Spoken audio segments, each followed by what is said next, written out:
एक प्रोडक्ट शहादा कारखान्यावर अन्न व औषध प्रशासनाची कारवाई, नमुने प्रयोगशाळेत पाठविले. कारवाईबाबत संशय व्यक्त. नंदुरबार जिल्ह्यातील शहादा येथील गरीब नवाज परिसरातील आयाल शाळेच्या गेटसमोर सुरू असलेल्या कथित बेकायदेशीर ज्यूस निर्मिती प्रकरणात अन्न व औषध प्रशासनाने FDA धाक कारवाई केल्याची माहिती समोर आली आहे. एक प्रोडक्ट शहादा या नावाने आबाद ऑरेंज ज्यूस, लाजवाब जिरा मसाला आणि मँगो पेप्सी यांसारखी पेये तयार केली जात असल्याचे निदर्शनास आले असून, या उत्पादनासाठी आवश्यक असलेला अन्न सुरक्षा विभागाचा वैध परवाना नसल्याची प्राथमिक माहिती मिळत आहे. स्थानिक नागरिकांच्या तक्रारीनुसार संबंधित ठिकाणी स्वच्छतेचे निकष पाळले जात नव्हते.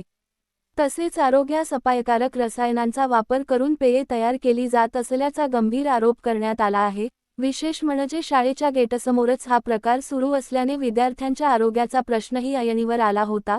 तक्रारींची दखल घेत अन्न व औषध प्रशासनाच्या पथकाने संबंधित ठिकाणी छापा टाकून तपासणी केली. तयार करण्यात आलेल्या पेयांचे नमुने जप्त करून प्रयोगशाळेत तपासणीसाठी पाठविण्यात आले आहेत.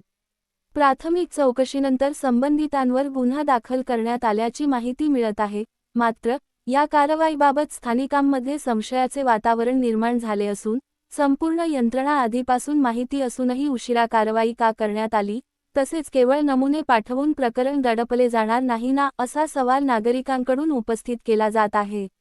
अधिकृत अहवाल आल्यानंतर पुढील कायदेशीर कारवाई करण्यात येणार असल्याचे प्रशासनाकडून सांगण्यात आले आहे. दरम्यान, नागरिकांच्या आरोग्याशी खेळ करणाऱ्यांवर कठोर आणि पारदर्शक कारवाई करावी, अशी मागणी जोर धरत आहे.